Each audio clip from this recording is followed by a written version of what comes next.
여러분은 외모가 중요하다고 생각하시나요? 많은 사람들이 외모보단 마음이 중요하다고 말합니다.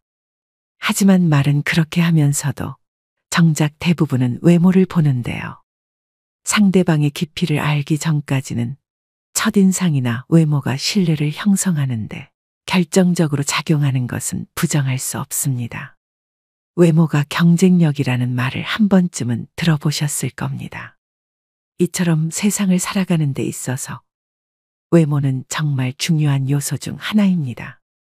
외모가 주는 이점은 남들보다 앞선 출발선에 설 수 있다는 것입니다. 어떤 연구에 따르면 능력이 같아도 잘생긴 사람은 못생긴 사람보다 임금을 10% 더 받는다고 합니다. 똑같은 죄인일지라도 미녀는 무죄를 받을 확률이 더 높다는 미국 자료도 있습니다. 외모 관리는 나이가 들수록 그 중요성이 더욱 커집니다. 외모는 성숙하게 나이 든 내면의 자기 표현이자 자기다움의 외적 상징이기도 하죠. 외모 관리라고 해서 졸부처럼 돈과 상표만 걸치는 부티가 아닌 귀티가 나도록 해야 됩니다.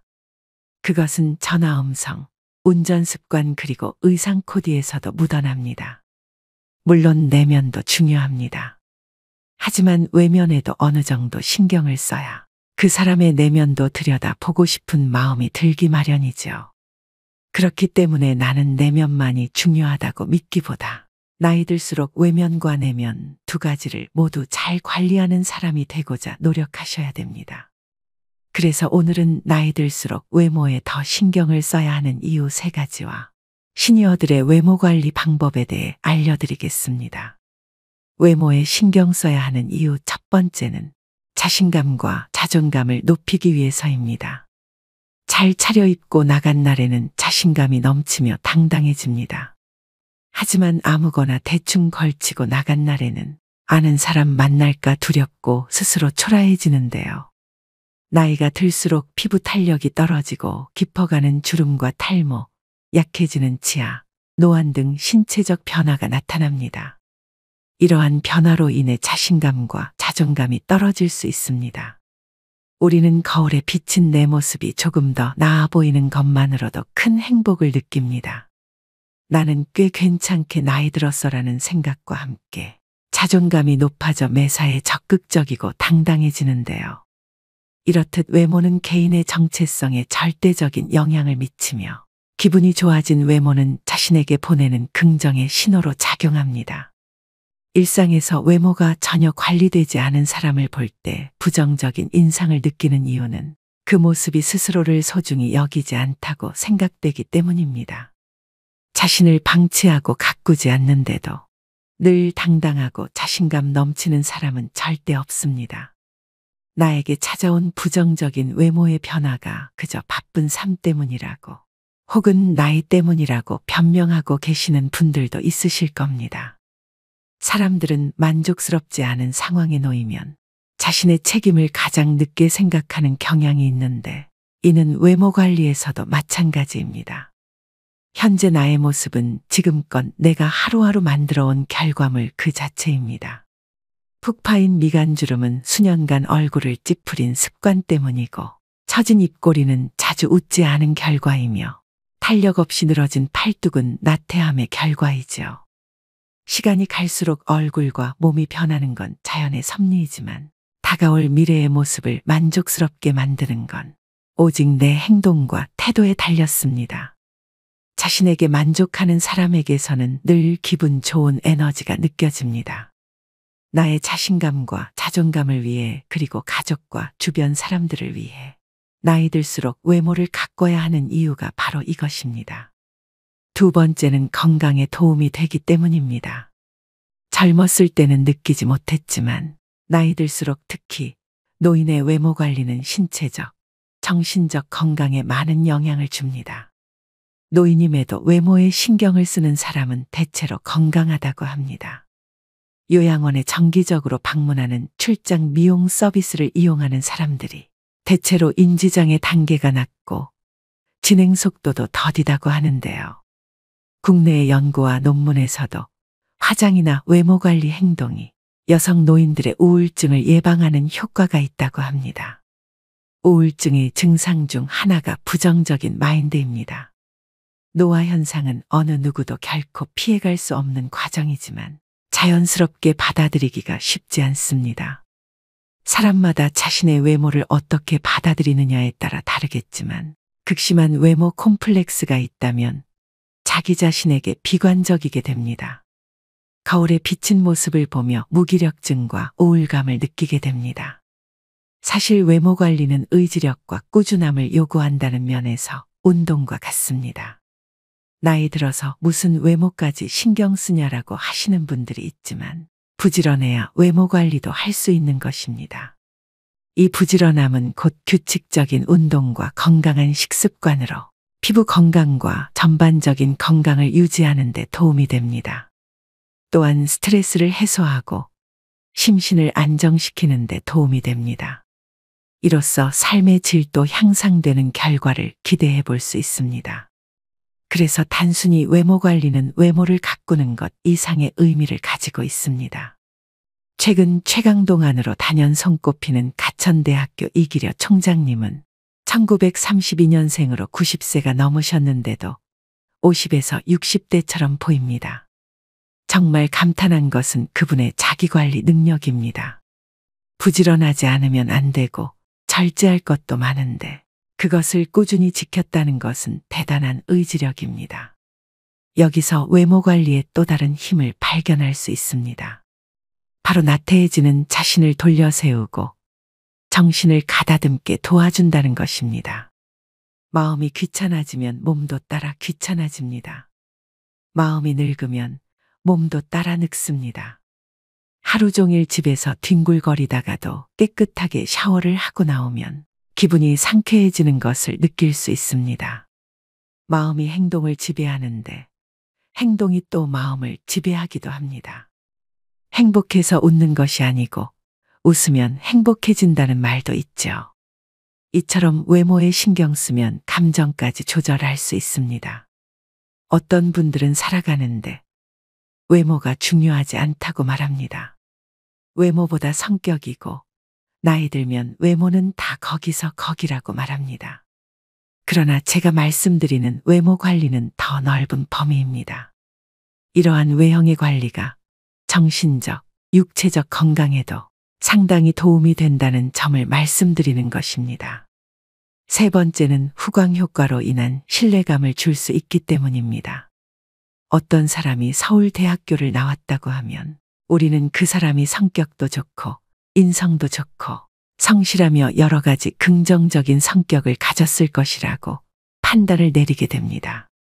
이렇게 서로 관련 없는 특성들을 관련 있다고 잘못 판단 내리는 것을 후광 효과라고 하는데요. 이런 후광 효과가 가장 잘 나타나는 곳이 바로 외모입니다. 외적 매력이 사회생활에 유리하다는 점은 부정할 수 없는 사실입니다. 사람들은 아름다운 것을 동경합니다. 연예인으로부터 신비함을 느끼는 이유도 수려한 외모 때문이죠. 심리학 연구에 따르면 사람들은 깔끔한 외모를 가진 사람을 보면 자동으로 능력 있고 친절하고 지적인 사람일 거라고 생각하는 경향이 있다고 합니다. 이처럼 사람의 역량을 평가할 때 외모는 능력과 무관하지만 영향력이 큰 평가 요소임을 우리는 이미 본능적으로 알고 있습니다. 그래서 사회생활을 하고 나이가 들수록 외모를 잘 가꾸어야 합니다. 외모는 협상의 도구이자 관계 형성의 중요한 요소입니다. 외모 관리를 등한시할 때 발생하는 문제를 생각해 봅시다. 바스러질 것 같이 상한 머릿결에 마구 엉켜있는 머리 스타일을 한 사람을 보면 부지런함이 느껴지지 않습니다. 피부가 거칠고 푸석한 사람을 보면 삶의 여유가 느껴지지 않고 어딘가 모르게 지쳐 보입니다. 상대방이 나와 가까운 사람일지라도 만날 때마다 헝클어진 모습만 보여준다면 신뢰를 쌓기가 어렵습니다. 망가진 모습으로는 내가 얼마나 괜찮은 사람인지 설명하는데 더 많은 시간과 노력이 필요하지만 외모를 잘 관리하면 그런 소모 비용을 줄일 수 있는 것은 물론 좋은 기회를 얻을 가능성도 높아집니다. 의사전달 효과 역시 몸짓과 표정, 시선이 55%이고 목소리 톤은 38%, 내용은 겨우 7%에 미친다고 합니다. 그만큼 사람과의 관계에서 외적 요소가 많은 비중을 차지합니다. 나이가 들면서 경험과 지식, 사회적 신용이 높아지지만 이를 제대로 표현하지 않으면 상대방에게 올바른 메시지를 전달하는데 어려움이 생길 수 있습니다. 이때 깔끔하고 정돈된 외모는 상대방에게 효과적인 메시지를 전달하는 데 도움이 됩니다. 나이가 들면서 외모에 신경 쓰는 것은 단순히 미용이나 패션만을 위한 것이 아닙니다. 이는 상대방에게 자신의 가치와 신뢰감을 전달하는 수단이 되며 이를 통해 사회활동 참여를 더 원활하게 할 수 있습니다. 이렇게 나이 들수록 외모가 중요한 이유 3가지에 대해 알아봤는데요. 외모를 전혀 신경 쓰지 않는 사람들을 만나보면 내면 역시 그리 건강하지 못한 경우가 많습니다. 머리에 기름이 끼고 얼굴빛이 칙칙하며 배가 볼록 나온 사람 중에 스스로를 잘 돌보는 사람이 거의 없지요. 사실 내면이 성숙한 사람들의 외모가 그렇지 못한 사람들보다 훨씬 더 보기 좋은 경우가 많습니다. 그렇다면 외모 중 나이 들수록 꼭 신경 써야 하는 부분 4가지는 무엇일까요? 먼저 첫 번째는 몸매보다 자세 관리입니다. 나이가 들수록 팔을 등 뒤로 젖히고 걷는 경우가 많습니다. 실제로 노인의 보행 자세를 보면 대개 허리를 구부정하게 굽히고 팔을 뒤로 한 채 걸어갑니다. 그 이유가 뭘까요? 노인들이 팔을 등 뒤로 한 채 걸어가는 이유는 몸통이 앞으로 넘어가지 않도록 지지하기 위함인데요. 나이가 들수록 근육량과 유연성이 떨어져 척추의 곡선이 뻣뻣해지고 등이 앞으로 굽고 거북목을 가지게 되는 경우가 많습니다. 노년기에 허리가 굽지 않고 꼿꼿한 자세를 유지하기 위해서는 평소 항중력근을 잘 관리해야 합니다.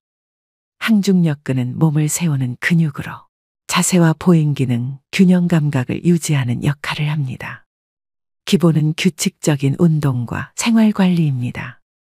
충분한 단백질 섭취와 규칙적인 신전 스트레칭 및 근력 운동을 통해 현재의 모습을 오랫동안 유지하는 노력이 필요합니다.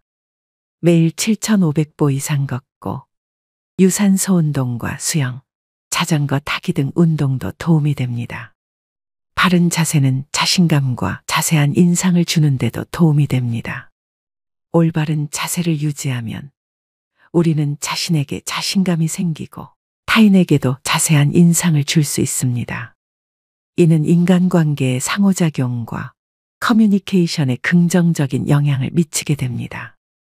또 바른 자세는 근육과 관절에도 긍정적인 영향을 미치는데요.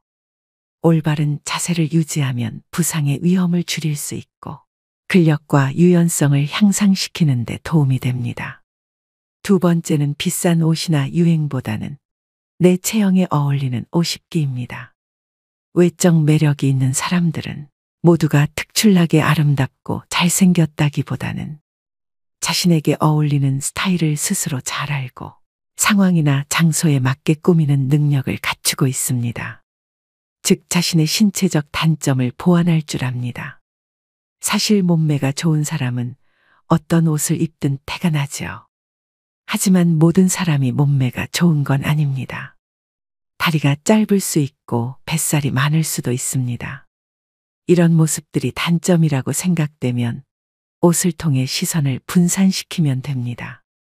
다리가 짧다면 티를 바지에 넣어 입으면 되고 뱃살이 많다면 밝은 색의 티보다는 검은색 티셔츠가 도움이 됩니다. 세 번째는 모발 관리입니다.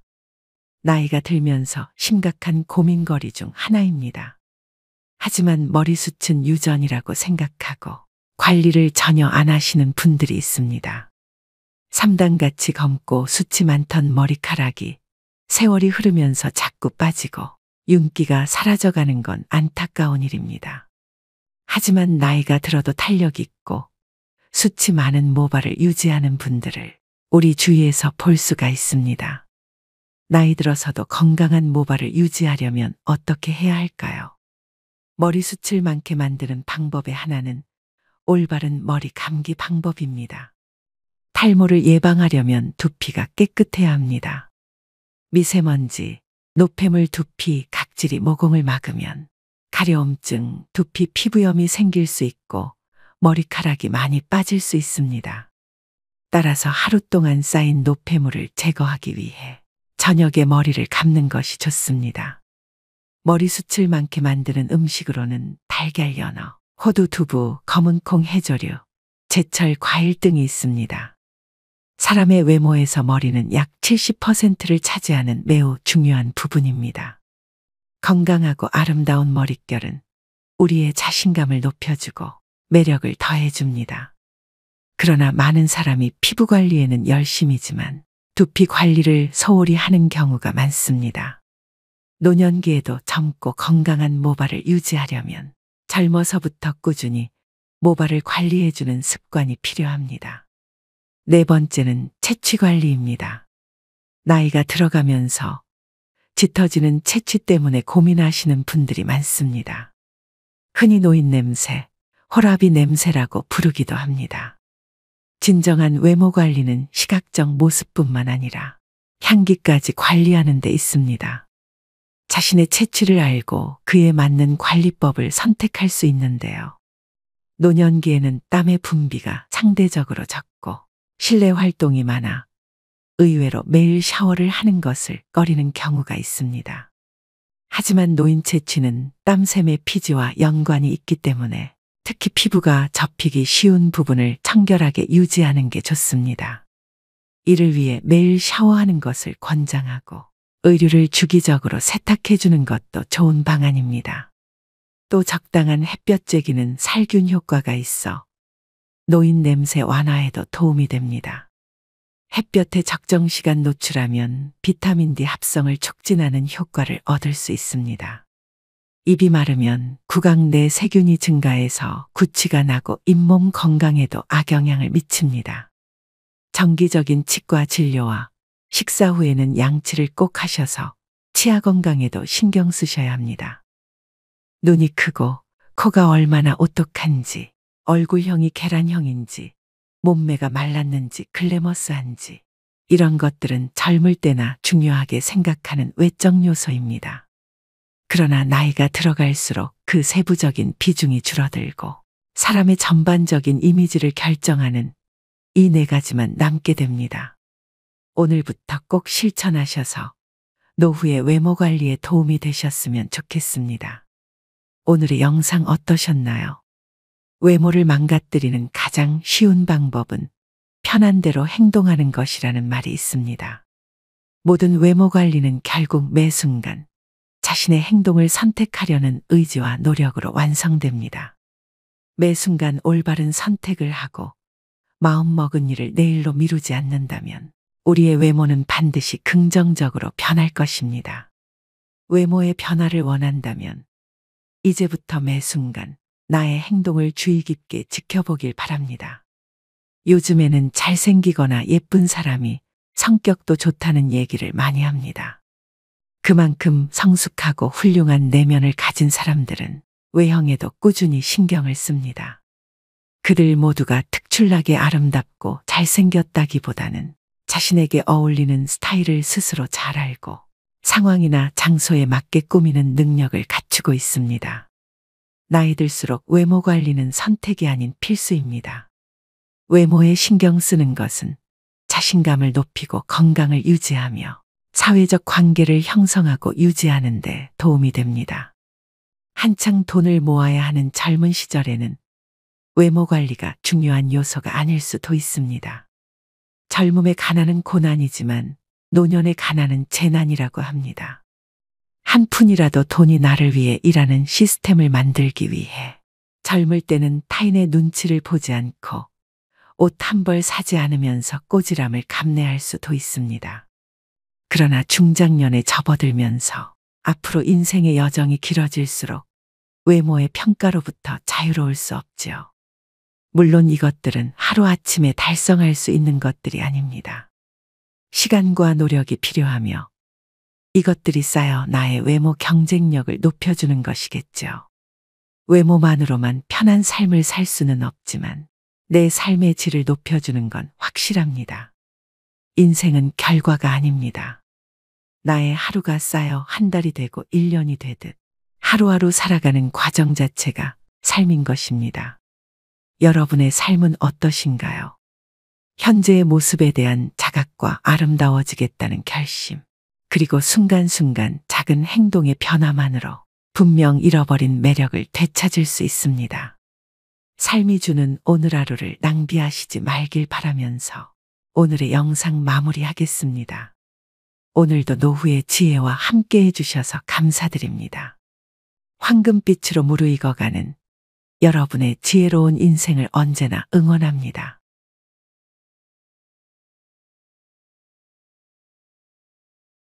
나이가 들어가면서 예전 같지 않게 머리가 잘 안 돌아가고 몸이 부어있고 늘 몸이 좋지 않다고 느낄 때가 많습니다.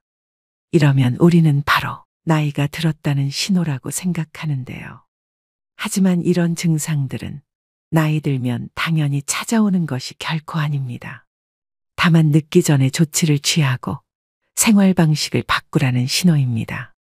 오늘 소개해드릴 50 이후 건강을 지키는 7가지 습관에서는 중년을 맞은 사람들에게 이 모든 것들을 엄격하게 지키라고 하기보다는 자신의 습관을 총체적으로 분석해 볼 것을 권합니다. 또 중년 이후의 건강 수칙은 복잡하지 않다고 말합니다. 적게 먹고 더 많이 잘 자고 간헐적으로 단식, 그리고 하루에 20분씩 명상 또는 이완 호흡을 하고 자연에 가까운 음식을 먹고 함께할 사람을 찾는 것입니다. 그리고 되도록 많이 맨발로 걸으라고 합니다. 건강과 면역력을 저절로 키워주는 마법의 알약은 없습니다. 하지만 면역 체계와 신체의 모든 시스템을 튼튼하게 만들어주는 생활 방식은 분명히 있습니다. 길어진 인생 후반전을 어떻게 나이 들어가느냐는 자신에게 달려 있습니다. 이제 나를 위해 바꾸셔야 됩니다. 50 이후 건강을 지키는 7가지 습관, 바로 시작하겠습니다. 소식은 기본 중의 기본이다. 건강하게 나이 들기 위한 가장 중요한 원칙은 무조건 적게 먹는 것이다. 45세 정도가 되면 우리 몸은 예전만큼 많은 칼로리를 필요로 하지 않는다. 우리 몸은 이제 새로운 것을 만들어내지 않고 지금 가지고 있는 것을 보호하고 보존할 뿐이어서 연료가 적게 필요하다. 최근에는 칼로리 섭취량을 30% 줄인 사람들이 더 오래 살고 노년기에 질병에 걸리지 않았다는 연구 결과가 나왔다. 이 연구에서는 실험 참가자들이 어떤 음식을 먹는지를 전혀 고려하지 않고 오직 먹는 양만 계산했다. 단 하나의 변화만으로 그러니까 소식을 하고 5년 단위로 식사량을 조금씩 줄이기만 해도 확실한 결과를 얻을 수 있다는 것이다. 음식을 적게 소비하면 몸 안의 기관들의 부담이 덜 간다. 소식을 하면 몸이 처리할 일이 줄어들고 버려야 할 폐기물도 적어진다. 몸의 일거리가 줄어들면 남은 에너지를 신체 전반의 기능을 수행하는 데 사용할 수 있다. 소식하라는 것은 어려운 요구라는 생각도 든다. 인생에서 가장 행복한 순간들에는 늘 음식이 중심에 놓인다. 가족, 친구들과 식탁에 둘러앉은 시간은 정말 소중하다. 그리고 공동체, 사랑, 공유, 연결과 같은 것들은 건강하게 나이 드는데도 꼭 필요하다. 다만 그 식탁 위에 무엇을 올릴지를 현명하게 결정하고 당신이 바꿔야 하는 습관들에 신경을 써라. 혹시 특정한 친구들을 만날 때마다 과식을 하는가? 아니면 직계 가족과 함께 할 때라든가 술을 마실 때는 어떤가? 당신이 누군가에게 음식을 먹일 때는 어떻게 하고 있는가? 자녀 양육에서 음식은 중요한 자리를 차지하지만 아이들이 자랄수록 하루 3끼의 식사 외에도 중요한 일이 많아진다. 어쩌면 당신은 일정한 시각에 무조건 식사를 하지 않아도 되고 자신의 필요에 맞춰 그리고 나이에 맞춰 생활할 여건을 갖춘 사람인지도 모른다. 당연한 말이지만 칼로리를 줄이는 효과적인 방법 중 하나는 탄수화물과 정제탄수화물을 줄이는 것이다. 빵, 파스타, 밥과 같은 흰색 음식은 기본적으로 영양소가 적을 뿐만 아니라 몸에 해로울 수도 있다. 컬리플라워는 여기에 포함되지 않는다. 대부분의 사람은 나이가 들면 탄수화물을 잘 소화하지 못한다. 그래서 고령층의 당뇨 발병률이 높은 것이다.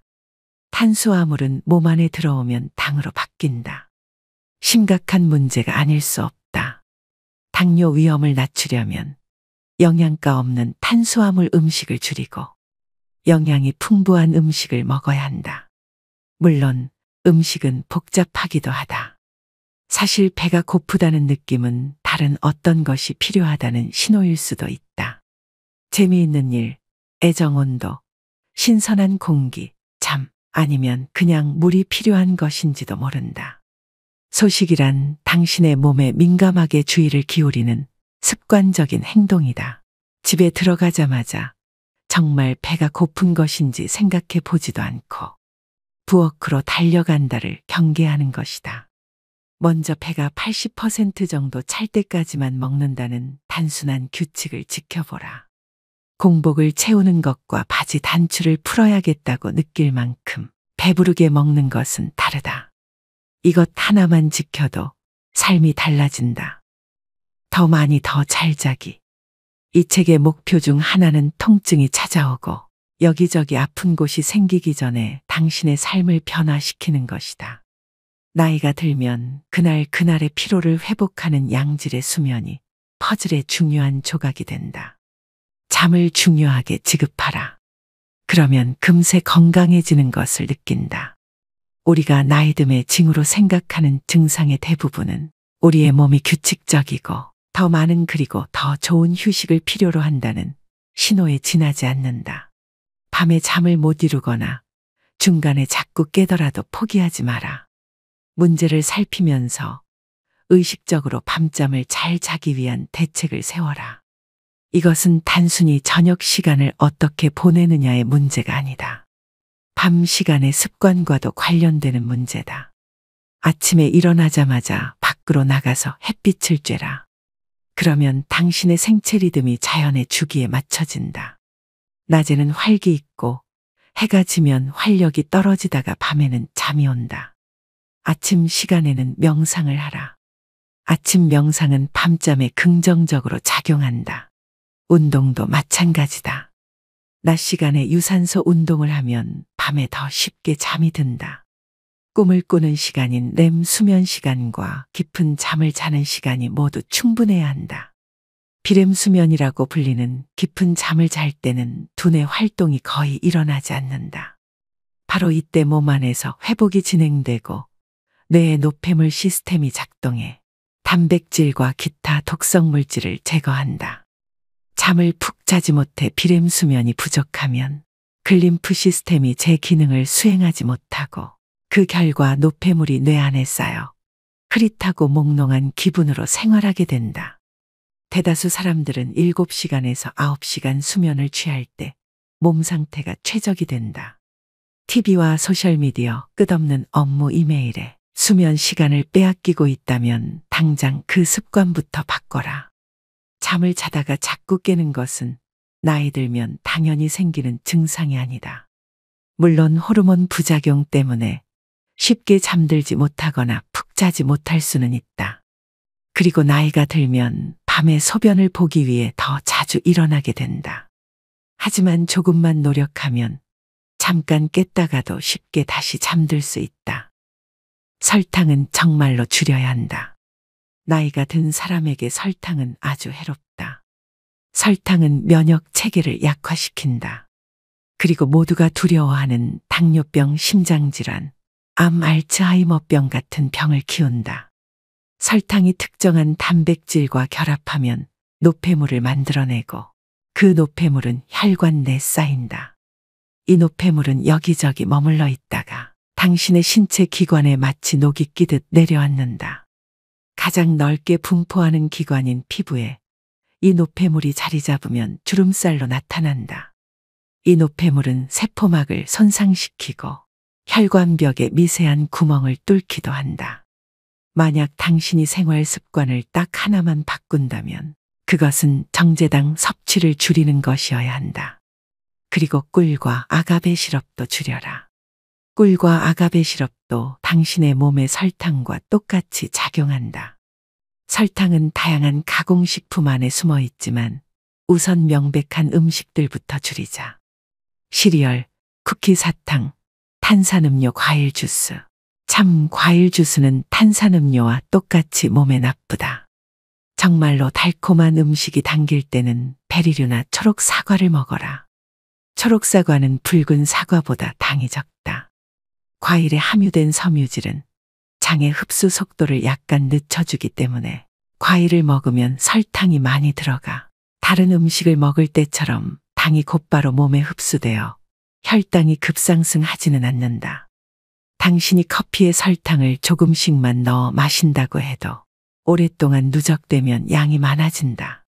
그냥 설탕을 끊어라. 그렇다고 화학물질 범벅인 인공감미료를 넣지는 말자. 정말로 커피나 차를 달게 해서 마시고 싶다면 나안과를 대신 넣어보라. 나안과는 각설탕처럼 생겼고 사탕 형태로도 판매된다.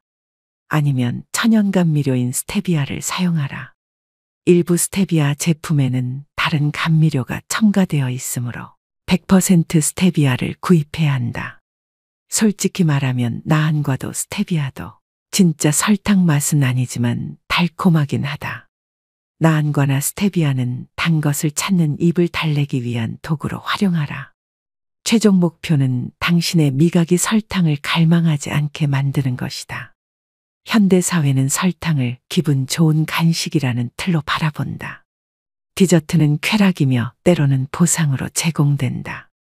그러나 사실 설탕은 몸에 상이 아닌 벌을 준다. 그리고 설탕을 끊기가 그토록 어려운 이유는 그것이 약물이기 때문이다. 설탕은 코카인이나 헤로인과 똑같이 뇌의 특정 영역을 자극하는 중독성 물질이다. 그러니 설탕을 무서워해야 마땅하다. 장과 면역력은 하나다.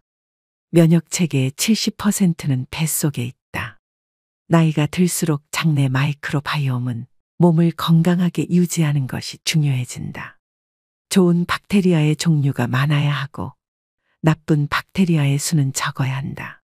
우리 몸 안의 작은 미생물 생태계가 망가지면 우리의 섬세한 장벽이 약해져 몸 전반에 심각한 문제를 일으킬 가능성이 있다. 장벽은 몸과 외부 세계, 음식, 벌레, 독성 물질이 위험이 있는 것 사이의 1차 방어벽이다. 장벽은 무엇이 우리의 시스템 안으로 들어와도 되고 무엇이 들어오면 안 되는지를 결정한다. 따라서 장벽을 잘 보호하는 것이 건강을 지키는 열쇠다. 마이크로바이옴이 건강하지 못하고 균형이 깨져 있으면 연약한 구조로 이루어진 장벽이 느슨해져서 미세한 틈이 생긴다. 그러면 박테리아 독성 물질 그리고 완전히 소화되지 못한 음식물이 이 틈을 통해 혈관으로 새어나갈 수 있다. 이것은 장누수라 불리는 현상으로 무시무시한 이름만큼이나 실제로 더 해롭다. 혈관으로 새어 들어온 입자들은 몸속에 어디에서 염증을 일으킬지 모른다. 이것은 모두 몸속에서 일어나는 일이지만 그 결과는 심각하다. 장누수가 발생하면 관절 통증, 피부 발진, 심한 기분 변화, 불안, 우울감, 눈으림, 브레인포크, 머리에 안개가 낀 것처럼 멍하면서 인지 기능과 집중력, 주의력 등이 저하되는 상태, 호르몬 문제로 이어질 수 있다. 장누수는 면역력을 떨어뜨리고 자가 면역 문제를 악화시킨다. 우리가 나이 탓으로 돌리는 증상의 상당 부분은 사실 마이크로바이옴이 균형이 깨진 결과다. 그리고 이것은 개선할 여지가 있는 문제들이다. 시작은 식단 조절이다. 가공 처리되지 않은 신선한 유기농 식품을 먹어라. 항생제와 호르몬을 주입한 동물성 식품을 멀리하라. 글리포세이트와 같은 독성 제초제가 뿌려진 농산물도 멀리하라. 당신의 몸에 프리바이오틱스, 마늘, 양파, 아스파라거스 등 발효식품을 날마다 공급하라. 잠을 잘 자고 수분을 충분히 섭취하고 명상을 하고 항생제는 꼭 필요할 때만 사용하고 식도염 증상을 완화하는 처방약 같은 위장약을 장기간 복용하지 마라. 다시 말해 일반적으로 웰리스의 좋은 생활 습관들은 중년 이후 장 건강과 면역력을 유지하는 데 더 큰 도움이 된다. 날마다 많이 움직여라. 중년 이후의 운동은 정형화된 운동만을 의미하지 않는다. 중년 이후 운동은 날마다 일상생활을 하면서 아침부터 저녁까지 최대한 많이 움직이는 것이다. 신체 활동을 즐기는 사람이 되자. 온종일 활동적으로 생활하는 것이 헬스클럽에서 1시간을 보내는 것보다 이롭다. 특히 헬스클럽에서 1시간을 보내지만 낮에는 책상에 앉아 있고 밤에는 소파에 앉아 있는 경우라면 물론 헬스클럽에서 하는 운동도 좋다. 하지만 건강하게 나이 들기의 진정한 비결은 기회가 있을 때마다 몸을 움직이는 것이다. 신체 활동은 활력과 민첩함을 유지하는 것 외에도 스트레스와 우울감을 덜어주고 순환을 촉진해 수면의 질을 높여주며 면역 회복력을 키워 만성질환 발병 확률을 낮춰준다. 중년 이후에는 운동에 각별히 신경을 써야 하는데 강도 높은 운동을 하기보다는 운동의 빈도를 높이려고 노력해야 한다. 유감이지만 당신의 몸은 이미 쇠약해지고 있다. 우리 모두가 그렇다. 40세쯤 되면 근육이 성장태세에서 보전태세로 전환한다. 그러면 이때는 무엇에 집중해야 할까? 근육을 최대한 유지하는 것이 중요하다. 무엇보다 부상을 예방해야 한다. 우리의 핵심 모토는 몸에 해를 입히지 말자가 되어야 한다. 나이가 들수록 치유하는 능력이 떨어지기 때문이다. 당신의 몸은 늘 바쁘다. 몸은 건강을 유지하기 위해 항상 수리하고 일상적으로 닳거나 찢겨지는 부분을 수리한다.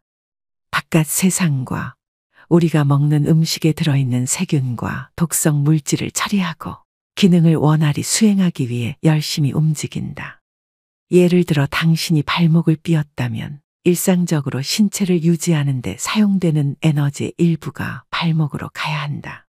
당신의 몸은 그 발목을 고치기 위해 요소와 소염작용을 하는 영양소들을 생산해야 하고 그러는 동안 몸의 다른 필수적인 회복 능력은 그만큼 줄어들게 마련이다.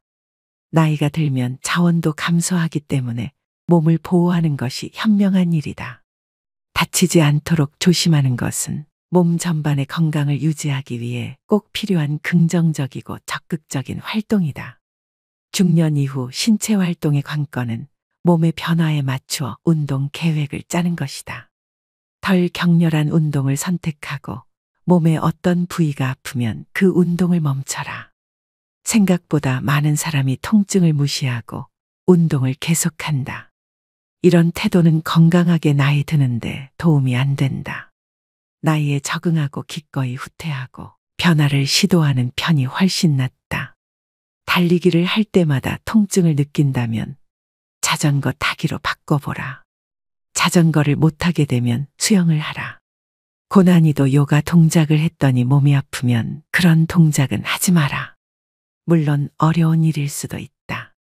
사람들은 자신의 운동 능력에 애착을 가지고 있으며 그 운동 능력을 자신의 정체성의 일부로 간주하기 때문이다. 하지만 운동 능력은 밀어붙이는 것보다 보존하는 것이 중요하다.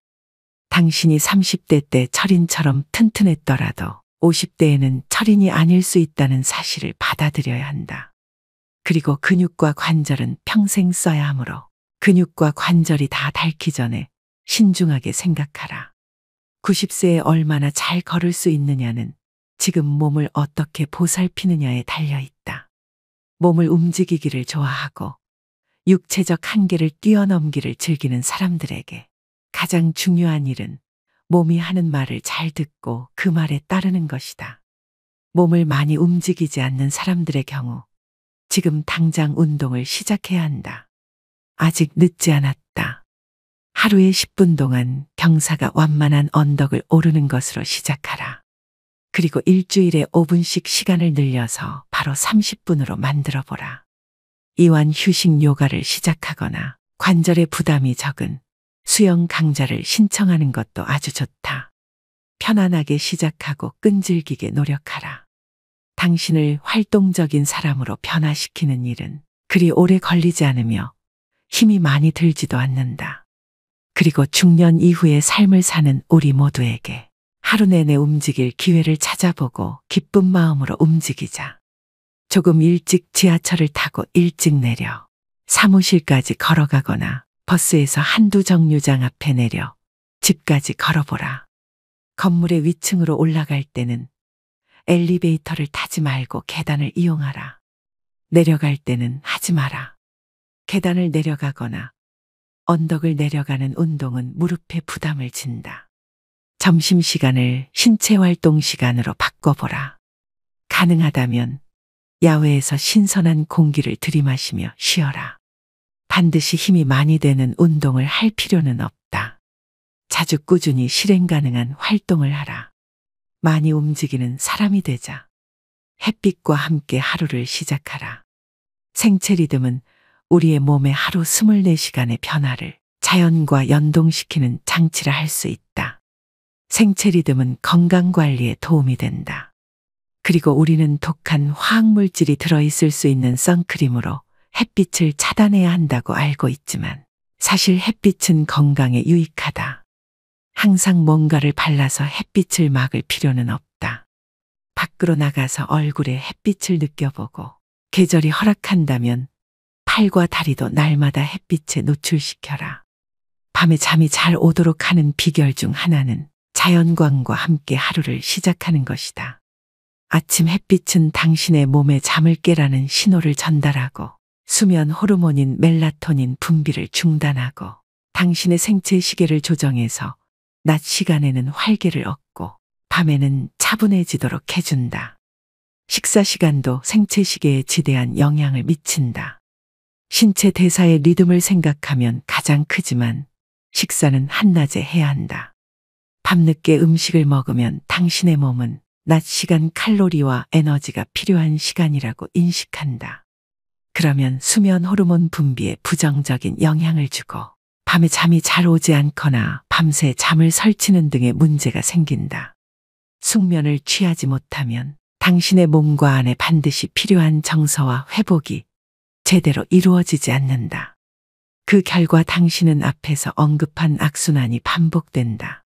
찌뿌둥한 상태로 잠에서 깨어나고 에너지를 얻기 위해 탄수화물을 섭취하고 맑은 정신을 유지하기 위해 늦은 오후에 커피를 마시고 밤에는 또 다시 잠을 이루지 못하고 잠을 소중하게 여기는 것은 당신이 건강을 위해 할 수 있는 가장 중요한 일들 중 하나다. 낮의 햇빛과 밤의 어둠에 맞추는 생활은 자연에 순응하는 가장 기본적인 방식이며 건강에도 좋다. 따뜻한 물로 샤워하고 찬물로 헹구기. 우리의 생활을 들여다보면 우리를 죽이지 않으면서 강하게 만들어주는 기회가 많이 있다. 가장 쉬우면서 내가 좋아하는 방법 하나를 소개하자면 따뜻한 물로 샤워하고 나서 30에서 60초 동안 찬물로 마무리하는 것이다. 직관적으로 생각해도 냉수 마찰은 몸에 좋을 것 같지 않은가. 몸에 찬물을 끼얹는 순간 몸은 확 깨어난다. 냉수 마찰을 하면 몸속의 기가 활발하게 순환한다. 요즘에는 서양의학 책에도 냉수 마찰이 건강에 좋은 습관이라고 나온다. 냉수 마찰이 미토콘드리아의 생성과 건강에 도움이 된다는 연구 결과들도 있다. 이 책에 실린 음식 섭취나 수면에 관한 조언들도 모두 미토콘드리아의 생성과 기능 수행에 도움이 되는 것들이다. 따뜻한 물로 샤워하고 나서 찬물로 마무리하는 작은 습관 역시 미토콘드리아에 긍정적으로 작용한다. 따뜻한 물 찬물 공식은 역으로 응용해도 된다. 차가운 수영장에서 몸을 움직이다가 따뜻한 물에 몸을 담가보라. 사우나와 찬물 샤워를 번갈아 해보라. 또는 겨울에 외투를 입지 말고 잠시 바깥에 나가보라. 그러면 기분이 상쾌해진다. 이렇게 차가운 공기를 잠깐 쐬어주면 몸에 좋다. 어릴 때 어른들에게 들은 말과는 다르지만 호르메시스 원리를 응용해서 몸에 다른 종류의 가벼운 스트레스를 줄 수도 있다. 짧은 단식을 하거나 잠깐씩 격렬한 신체 활동을 해보라. 가벼운 스트레스는 몸을 청소하는 자가포식을 활성화하고 세포의 기능 수행과 회복을 돕는다. 나이가 들면 세포의 기능 수행과 회복 능력이 감소한다. 우리의 몸에 짧지만 강렬한 스트레스가 가해질 때 몸은 손상된 것을 더 잘 복구한다. 여기서 손상에는 극단적인 것만이 아니라 생활과 나이듦의 과정에서 자연스럽게 생기는 마모가 포함된다. 우리의 몸은 항상 스스로 수리를 하는데 호르메시스는 그 수리에 도움을 준다. 좋은 음식으로 하루 2끼만. 중년 이후에는 건강 측면에서 아침 식사가 하루 중에 가장 덜 중요한 끼니라고 말할 수 있다. 짧은 단식을 하면 좋은 점이 많은데 아침 식사를 건너뛰면 짧은 단식을 쉽게 할 수 있다. 당신이 지금 단식을 하고 있지 않더라도 하루에 3번보다는 2번 식사가 유익하다. 음식을 적게 먹으면 몸에 부담이 덜 가고 처리할 일이 적고 소화 에너지를 덜 쓰기 때문에 회복과 수선에 사용할 에너지가 확보된다. 또 짧은 단식은 몸에 적당한 스트레스를 줌으로써 긍정적인 흐름의 호르메시스의 효과를 발휘한다. 작은 스트레스를 견뎌내면 우리 몸은 더 튼튼해진다. 하루 2끼 식사를 원칙으로 삼으면 몸에 부담이 덜 가고 더불어 자유롭게 쓸 수 있는 시간이 확보된다. 반드시 아침을 생략할 필요는 없다. 저녁 식사를 건너뛰어도 무방하다. 중요한 것은 이른 아침 또는 늦은 밤이 아니라 열량의 상당 부분을 소모하는 일과 시간에 음식을 섭취하는 것이다. 되도록 잠자리에 들기 3시간 전에 식사를 끝내라. 나이가 들면 생활 패턴이 바뀌기 때문에 하루 2끼 식사라는 원칙을 지키기가 쉬워진다. 당신이 부모라면 자녀가 성인이거나 10대일 경우 각자의 계획표대로 생활할 테니 하루 3번 꼬박꼬박 식사를 챙기지 않아도 된다. 그러면 당신 자신에게 필요한 생활 방식을 채택하기가 조금 더 쉽다. 하루 2끼 식사는 아주 엄격하게 지켜야 하는 원칙은 아니다. 식사는 가족의 생활이나 사교 활동의 중심으로서 매우 중요하다. 앞서 말한 대로 사랑하는 사람들과 함께하는 식사는 영혼의 영양분을 공급하며 건강하게 나이 드는데 필요한 일이다. 따라서 하루 2끼가 고정불변의 법칙은 아니지만 하루 2끼를 기본 원칙으로 설정하는 것이 바람직하다. 또 하나의 중요한 원칙은 식사량이다. 배가 꽉 찰 때까지 먹지 말고 배고픔이 달래질 때까지만 먹어라. 그리고 한 그릇 더 먹기 전에 잠시 쉬어라. 외식할 때도 소식과 영양에 신경 써야 한다. 식당에서는 동행한 사람과 음식을 나눠 먹거나 본 요리가 아닌 에피타이저를 주문하라. 당신 앞에 음식이 가득 담긴 커다란 접시가 놓여 있다면 절반만 먹고 나머지는 포장해 와서 다음날 먹어라. 소식을 하면서 당신의 기분이 어떤지 살펴보라. 아마도 몸이 가볍고 에너지가 차오르는 느낌을 받을 것이다. 그리고 단순히 음식 섭취량만 줄여도 건강이 개선된다. 근육량 유지는 결정적이다. 대다수 사람은 40세가 넘으면 매년 1%의 근육을 잃어버린다. 그래서 70세가 될 무렵이면 우리는 20대 때 근육량의 절반 정도만 가지고 활동해야 한다. 이것이 나이듦의 자연스러운 과정으로 근감소증이라고 불린다. 중년 이후에도 건강하게 지내려면 근감소를 최소화해야 한다. 50대 후반까지는 근감소증을 크게 걱정하지 않아도 된다. 당신 자신을 잘 돌보고 운동을 하면 대개는 괜찮다. 60에서 65세 정도 후부터는 단백질 섭취량을 25% 정도 늘려야 한다. 설령 동물성 단백질 섭취량이 늘어난다 하더라도 퍼즐의 다른 조각은 근력 운동이다. 일상생활에서 끌기와 물건 들어올리기 같은 저항성 운동을 하면 근육량을 유지하는 데 도움이 된다. 근력 운동이란 단순히 뭔가를 들어올리는 운동이 아니다. 근력 운동은 저항성이 있는 모든 활동을 가리킨다. 저항성은 운동용 밴드, 공아령 그리고 자신의 체중, 요가에서 몸을 평평하게 유지하는 플랭크 자세 또는 푸시업의 하강 동작을 생각해보라. 나이가 들면 가벼운 물체를 가지고 연습하는 것이 좋다. 근육이 일을 하지만 관절의 통증이 느껴지지는 않는 안전한 운동을 하라. 다음날 약간 욱신거릴 정도. 물론 관절이 아니라 근육이 욱신거린다면 충분히 열심히 운동한 것이다. 적어도 일주일에 2번은 어떤 방식으로든 근력 운동을 하라. 근력 운동을 강화하라는 것은 유산소 운동을 하지 말라는 뜻이 아니다.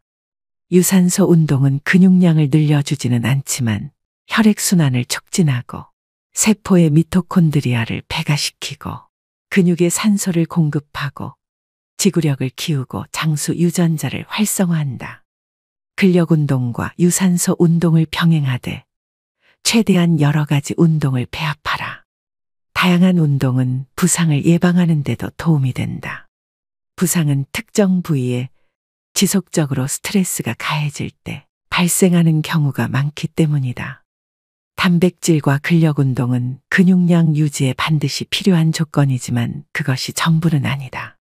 전반적으로 건강한 생활 방식을 유지해야 한다. 염증을 유발하는 음식을 멀리해야 하며 잠을 푹 그리고 충분히 자야 한다. 근육량 유지의 중요성은 아무리 강조해도 지나치지 않다. 근육을 너무 많이 잃어버려서 노쇠해지는 일은 피해야 한다. 그래서 당신이 어떤 운동을 좋아하든 간에 들어올리기, 상체 운동, 등산, 플랭크, 물구나무 서기, 복싱, 수영, 자전거, 스쿼트 등의 운동을 꾸준히 하라. 날마다 기회를 포착해서 저항성 운동을 하라. 가구를 옮기거나 호스를 끌어당기거나 상자를 운반하라. 목적이 있는 행동도 엄연한 운동이다. 이제는 다치지 않는 것이 더 중요하다. 나이가 들면 회복이 어려워지고 회복 속도도 느려진다. 그래서 부상을 예방하는 데 집중해야 한다. 물론 나이 들어서도 땀이 쭉 빠지는 힘든 운동을 즐기고 그런 운동에서 쾌감을 얻는 사람이 있다. 그래도 극한까지 밀어붙이지는 마라. 운동을 지나치게 열심히 하는 것도 몸에는 스트레스로 작용한다. 그리고 스트레스가 너무 많으면 부상으로 이어지거나 면역 체계를 긴장시킬 우려가 있다. 당신이 가진 능력의 80% 선에서 무리가 가지 않게 운동하라. 그리고 당신의 일상생활 중 어떤 행동이 몸을 상하게 만드는 것 같으면 그 행위를 중단하라. 우리는 스트레칭을 충분히 하고 있지 않다. 스트레칭이 부족하면 근육이 경직되고 근막이 수축되어 통증이 생기거나 부상을 입기 쉽다. 스트레칭으로 근육을 유연하게 해주면 관절이 편안해지고 자세가 바로 잡히며 걸음걸이도 가벼워진다. 운동 전에 스트레칭을 하라. 수영을 하든 자전거를 타듯 아령 운동을 하든 요가를 하든 간에 시작은 천천히 하라. 몸에 시동이 걸리게 기회를 주어야 한다. 운동을 마무리할 때 더 스트레칭을 하라. 어디가 왜 아픈지를 관찰하라. 우리는 통증과 고통에 금방 익숙해진다. 몸이 스스로를 보호하기 적응하기 때문이다. 당신은 계단을 오르내릴 때 아킬레스건이 너무 많이 늘어나지 않게 하고 무릎에 가해지는 충격을 줄이기 위해 발을 비스듬히 돌리는가? 무거운 물건을 들 때는 어느 쪽 팔을 주로 쓰는가? 당신이 자주 하는 동작과 당신이 놓치고 있는 습관을 관찰하라. 그래서 문제를 회피하지 말고 바로 잡아야 한다. 미봉책을 사용하다 보면 다른 부위를 다치게 마련이니까. 통증은 발에서 시작해서 엉덩이로 올라가고 나중에는 허리와 어깨에 문제가 생긴다. 결국에는 불균형과 불편이 쌓이고 쌓여 문제를 해결하기가 어려워진다. 당신에게 필요한 운동을 잘 선택하면 하나의 부상에 대처하기 위한 행동이 다른 부상으로 이어지는 사태를 방지할 수 있다. 오늘의 영상 어떠셨나요? 나이를 잘 먹는다는 것은 단순한 운이 아니고 복권처럼 임의로 주어지는 혜택도 아닙니다. 그것은 일상생활 속에서 구체적인 선택의 결과물입니다. 여러분이 날마다 하는 일상적인 선택은 전반적인 건강과 신체의 자기보호 능력에 굉장한 영향을 끼치는데요. 최적의 나이듦이란 행복하고 활기차며 앞으로 수십 년 동안 정말 좋아하는 일들을 할 수 있는 것을 의미합니다. 이 책이 여러분의 인생 후반전의 건강 계획에 도움이 되었으면 하는 바람입니다. 이 영상은 책의 일부분만 소개해드렸습니다. 더 많은 정보를 알고 싶으시다면 책 전문을 읽어보시길 추천드립니다. 오늘도 노후의 지혜와 함께 해주셔서 감사드립니다. 황금빛으로 무르익어가는 여러분의 지혜로운 인생을 언제나 응원합니다.